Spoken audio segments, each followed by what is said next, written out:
అనుమానంతో మొదలైన కలహాలు వివాహ బంధాన్ని అంతమొందిస్తున్నాయి. జయశంకర్ భూపాలపల్లి జిల్లా గణపురం మండలం సీతారాంపూర్ గ్రామంలో ఇదే కోవకు చెందిన ఘటన జరిగింది. బాలరాజు రామచారి అనే వ్యక్తి మొదటి భార్య చనిపోగా సంధ్య అనే మహిళను రెండో వివాహం చేసుకున్నాడు. కొంతకాలంగా భార్యపై అనుమానం పెంచుకున్న రామాచారి తరచూ ఆమెతో గొడవలు పడుతుండేవాడు.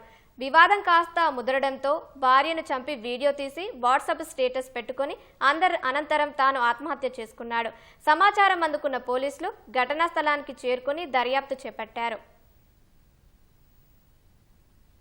జయశంకర్ భూపాలపల్లి జిల్లాలోని గణపురం మండల పరిధిలో సీతారాంపురం గ్రామంలో బాలాజీ రామాచారి అనే వ్యక్తి తన యొక్క కుటుంబ కలహాల నేపథ్యంలో కొంత అనుమానం పెంచుకొని గొడవల కారణంగా ఈరోజు ఉదయం అందాజ 2 గంటల ప్రాంతంలో వాళ్ళు నివసిస్తున్నటువంటి ఇంటిలో ఉరేసి చంపినట్టుగా మనకి ఇన్ఫర్మేషన్ రావడం జరిగింది. దాంతో ఇక్కడికి వచ్చి చూసేసరికి అతను భర్త బాలాజీ రామాచారి అనే వ్యక్తి కూడా వాళ్ళ యొక్క భార్య సంధ్యను ఉరేసి చంపిన తర్వాత అతను కూడా అదే ఇంట్లో ఉరేసుకొని చనిపోవడం జరిగింది. 2 బాడీలు కూడా ఇప్పుడు పోస్ట్మార్టం చేయడానికి పంపిస్తున్నాము.